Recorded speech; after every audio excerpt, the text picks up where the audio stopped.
Welcome, everyone, to Realtor of the Week. This is Shamiah. Do I get to introduce you?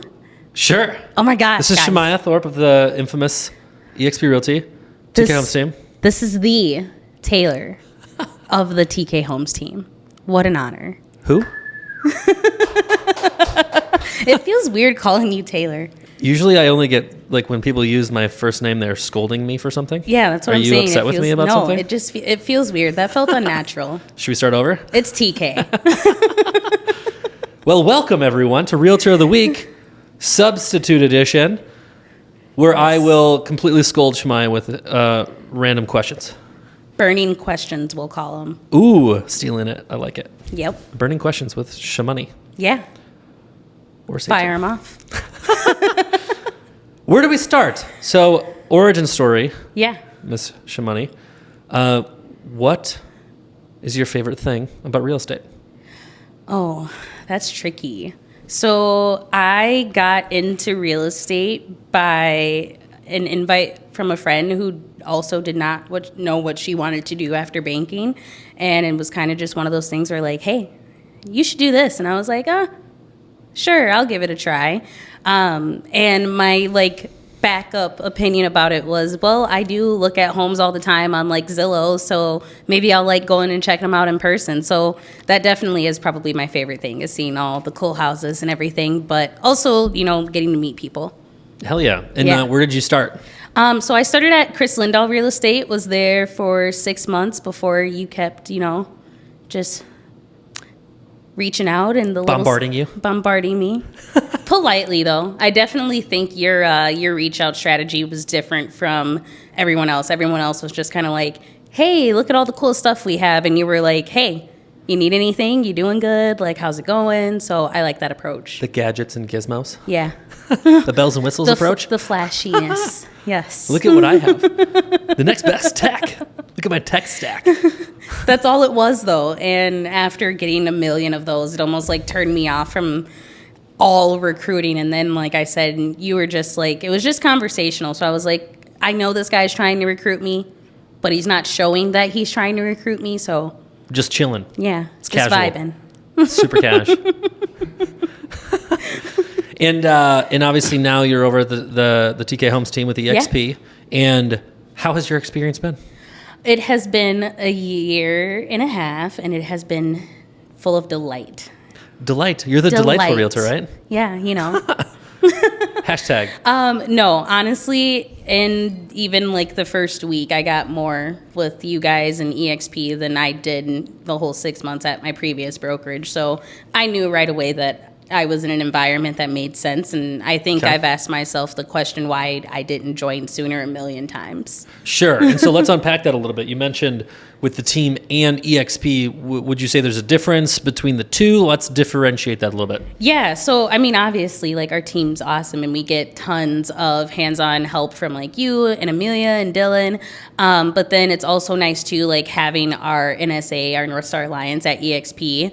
Went to Parker's training today on how to, build a business through opens, and got to listen to Sarah give a wonderful presentation on how she does all of her, business. And she's an agent that's doing about 70% of her business from open houses. And I Awesome. think getting those opportunities of learning from other teams within our brokerage too, and seeing how they do things, it definitely helps to have more opinions from all agents out there to see everybody's learning and what styles work for them.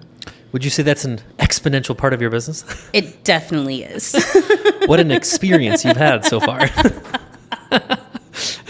Oh my gosh. Let's unpack a little bit about your business. What would you say is your main focus? Right now, definitely open houses. I've been getting consistent with doing a minimum of 2, but trying to shoot for 3 or 4 a week. Okay. And then building more visibility. So thanks for the wonderful opportunity to have our own marketing. It's very nice to have as an agent on a team. But still getting to see my personal brand. So getting more visibilities of my opens, of people know that it's me hosting. So having my own signage out there, and then just really implementing a process for my opens to obviously grow from each one and do better each one and hopefully see a return rather than having to do 10 opens before I get someone. Hopefully we can reduce that number down. Yeah, so you'd say, a big part of that is your individuality between, differentiating yourself, Yes. right? So if you had like a brand new agent or even one in the first year, what would be one or two things that you would say are helpful or that you've noticed that have helped you gravitate towards that individuality or that branding, for instance? Yeah, I mean, for me, it's definitely like I've had clients walk into opens and say like, oh, we haven't seen, someone like you in an open house before. We feel like, we need some different kind of representation. So if I can get that exposure by, not just getting the people that come through the door and actually getting people as they drive by in the neighborhood, that's huge. But then also too, like it just lets me build my own brand. So like, yes, I'm a part of a team. I have all these cool resources. My brokerage is amazing. But outside of that, I can also build my own brand so my clients know me for what I'm about. And I think that's really important it's definitely nice and, to have a team to rely on, but like your clients are working with you because there's something about you that they like. So you should highlight that a little bit more. 100%. And so when you're talking about, your brand, your clients want to work with you, what would be one hack that you've been able to adopt in an open house setting that's helped you convert more or develop more clientele by leveraging that in the open house setting? I would definitely say like, I know it sounds cliche, but being more casual. I think a lot of agents sit in the open house and we're probably in the kitchen and it's, hey, take a look around, let me know if you need anything, but everybody does that. So the biggest thing that I've done that has definitely helped, I think, gravitate back towards me is let them know, like when they walk in, like, hey guys, I'm not gonna follow you, take a look around. My favorite feature of the house is X. Once you guys take a walk through, I'm just gonna ask for some feedback, so just don't forget to stop by before you guys head out. Everybody write that down. Yeah. So people, I mean, it's really nice. Like people don't feel pressured with anything that way. And then I've also stopped asking people to sign in right away because it just puts up a wall for the rest of the walkthrough through the home where now like they don't want to come back because they know you're just sitting there waiting for you to give them their contact info. Totally. So I think like, again, just having that feedback conversation, loop them back there. And then, in that conversation, asking like, okay, do you guys have an agent that's proactively helping you search? Because if they do, they'll say it. If not, okay, well, then what are you guys doing coming through open houses by yourself? Like, do you know what's going on in the area? Do you know what's going on in the market? Because this house down the street just had multiple offers and, sold for X over listing price. Are you guys ready for that market? And showing them your value and why they should use you, I think has definitely helped me gain more clients from opens. Yeah, and it's a great value add, especially when you can identify in each setting what you're trying to accomplish, right? So if you had to help, the audience here that's listening, I'm going to pick apart what I should be trying to accomplish at an open house. What would you say your goal is with everybody that's walking the door? My goal is to just not even set an appointment, but get their contact info. Okay. Because getting their contact info to me lets them, if someone's willing to give you their contact information, it's because they trusted you.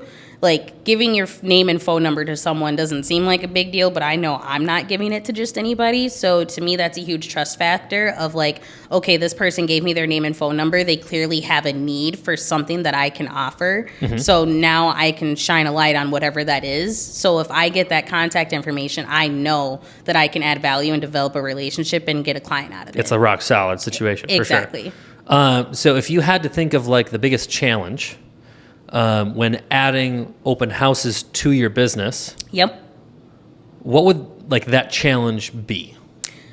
The time. What would the hurdle be? Yeah, time.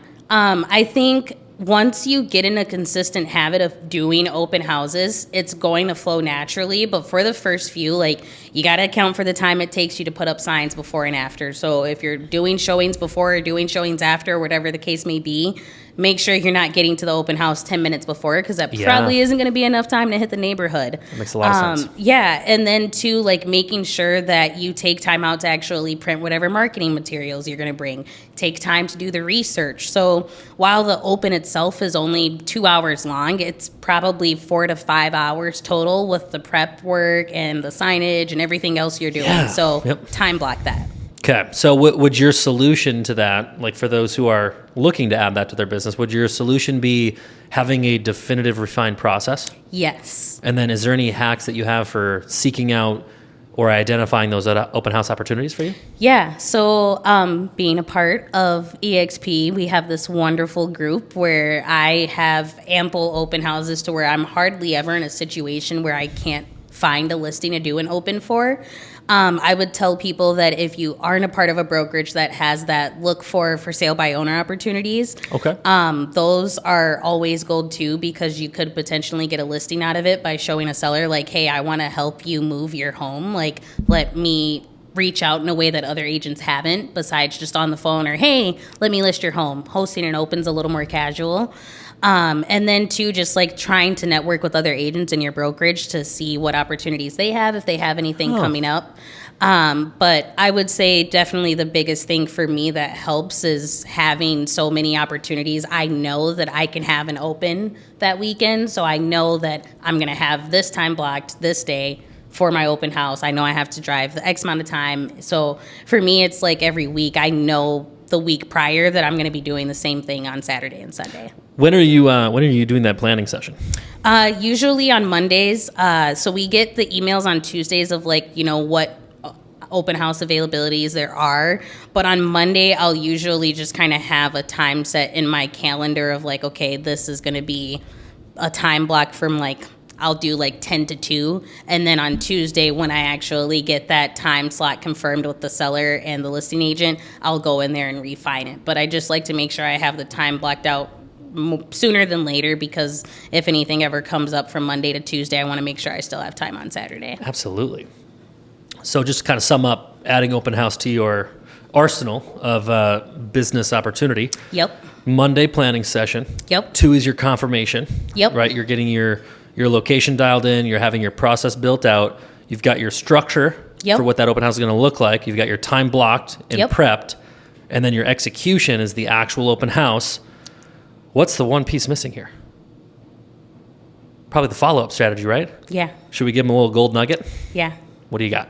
So same day follow-ups. The people that you do meet and do get contact info, most of the time, if they're going to other open houses and they're sharing their information, that agent is probably following up on Sunday or Monday saying, hey, just checking in after you thought about it on the weekend. Yeah. Everybody does that. Okay. So we don't want to do that. We want to stand out from other agents. Wait, you want to be different? Yes. So same day follow-up, usually like calling after to just be like, hey guys, I know when I'm going through open houses, there's always like one little question that I forget to ask that I think of on the way home. Just calling back, circling back. Was there anything that you guys thought of that maybe you didn't get to ask at the open? Mm-hmm. And then it's very casual. They don't have any walls up because it's not about you trying to get them in another house or be their agent. It's just like, hey, did you have any questions that you needed answers to? But then they still feel important because you actually called them back. Yeah, that's super cash. Mm-hmm. I like that a lot. Yeah. All right, let's take it a little bit to the next level. So from your business, adding plenty of different things, you've gotten tons of different perspectives. You've got access to high-producing individuals. Yep. What would you say is the most impactful thing to take your business from entry level to I'm operating in my business now and I'm looking at efficiency and maximizing my value? I would say tracking. So Dylan, shout out to Dylan. Woo! D-Money. We love D-Money. When I first came to the team, I was like, I'd get my commissions and like I'd put them in a folder, and then that was kind of like it. But actually tracking like what your purchase price to list price is, how much in seller pays you have, because then you can actually track your value adds to use that for clients. So that for me has probably been the biggest thing, because not only does it help me on the real estate side, but like as a business owner, I now know like, okay, hey, last year Q2 was really slow for me, so I should probably, you know, account for that and budget for that. So it just helps me think more of like being a business owner rather than working in my business, if that makes sense. Quick little detail in regards to that, working on your business versus working in your business. Yes. Do you have a good ratio for those looking to take their business to the next level? Oh my gosh. I mean, I know we've talked about it. I think I'm still working on developing the ratio, but I would say like working in my business, I'm probably 70% of the time of like, I'm doing showings, I'm doing the follow-ups, I'm doing home searches. Yeah, let's dive into the difference between working on and in your business. Yes. So working in my business is obviously like, what am I doing for my clients every day versus the working on my business is how can I take my business to the next level? So one of those things for me this year was, okay, I know I'm going to do open houses and I want to make this a consistent part of my business. If I'm going to maximize exposure and visibility on those, I need some of my own signage out there so people know that it's me in these neighborhoods. Yeah. And then like working in my business is obviously like one of the small things I did just past week was like, okay, how can I make my showing process more effective to where I help my clients not have to look as many homes before they write an offer? Yeah. So getting like, efficient with that. Exactly. Coaching. Yep. Okay. Would you say a good comparison to working on versus in your business would be working on your business is the refining, the tracking, all of the data orientation behind operating at the highest level possible, and then working in your business is all the income generating activities? Exactly. Something like that? Okay. Exactly. Nice little hack there, huh? Yeah. Check it out. I wonder who I learned that from. Not me. Just kidding. Okay, so taking things to the next level as well. For somebody that's maybe not necessarily a new agent, but maybe they're in that plateau stage where they've maximized their time, right? They don't have any more time. What's something that they could add, change, or tweak in their business that they could either increase volume, increase transaction count, that will help them get to that next level? Showing agent model. Ooh, let's describe that. Yeah, so showing agent, just having someone who you know, like, and trust delivers the same experience to your clients as you that you know is available to do showings for you at all times. So, I mean, obviously, when you're part of such a great industry like we are, we have tons of people available all the time, all over to be able to help a client. But I think that's the biggest thing because, I mean, if you have two clients in a day that are looking, one's in South Metro, one's in North Metro. Comes a juggle. Yep, comes a juggle. So if you have someone who's readily available who you can just say, hey, can you do a showing for me at 5:30 in XYZ? Yeah, it's huge. Okay, and so do you know anybody that has a proven working system for that somebody could maybe reach out to that would be more than willing to give that platform to someone? Yeah, their names are Shamiah Thorpe and Taylor Keelty. Oh my goodness.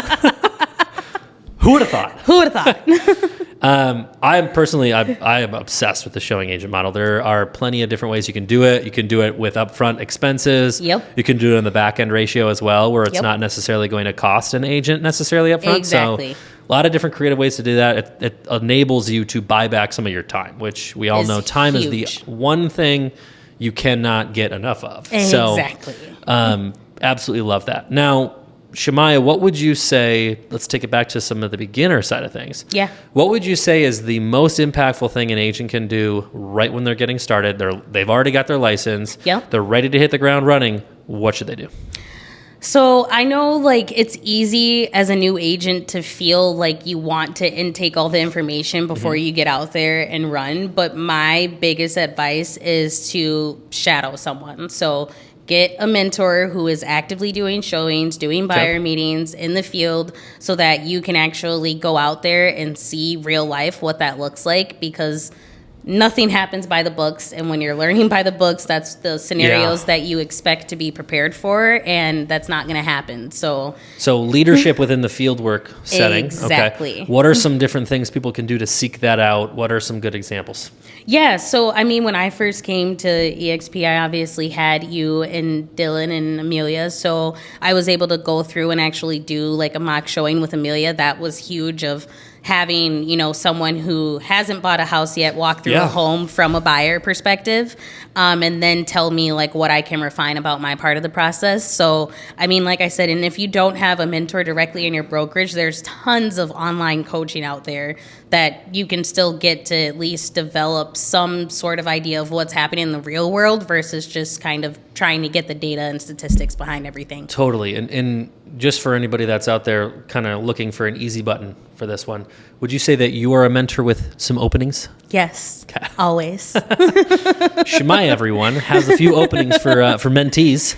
If you need some direction and some help on the field work. Yes. Being a mentor is definitely probably one of my favorite things within the team. I love it. Yeah, and I think there's no better way to get really refined at your craft than trying to teach those who are supposed to know it as well, right? Exactly. Same goes with scripting, same goes with dialogue, objection handling, all of it. When you try to teach somebody that is also in the same field, it makes teaching a customer 10 times easier, right? Exactly. It's like getting severely out of your comfort zone where you're so comfortable being out of it that it just becomes your day-to-day. Exactly. Right? What else do you got for the common agent looking to take things to the next level? Yeah, I would say, again, myself, Taylor, anyone at, you know, I think within our downline or upline is amazing, all of our partners at EXP. But like I said, if you don't have people directly in your brokerage, at least reach out to other real estate friends, you know, in the industry. Like, we don't know what we don't know. So I think it's easy to be in a place and get stagnant with, okay, well, this is what we do every month, so this is the information that I get every month. If you find yourself in that place, like, I always tell myself I want to be the dumbest person in the room, and I have no problem saying that. Be the smallest fish, right? Yeah, because if I am in a point where I feel like I have all the knowledge, now who do I go to for help? Totally. So get yourself in a room where everyone else is a bigger fish. That's kind of one of my favorite things, right? It's to the point where you feel like such a small fish where you'll never outgrow that room. It's like a permanent ocean. Yep. Right, where I can have a shark right next to me and not even know it. Exactly. It's kind of the fun part, right? Exactly. So, well, thank you so much for joining us, everyone. Yes. This is the lovely Shamiah. And the TK. We'll see you next time.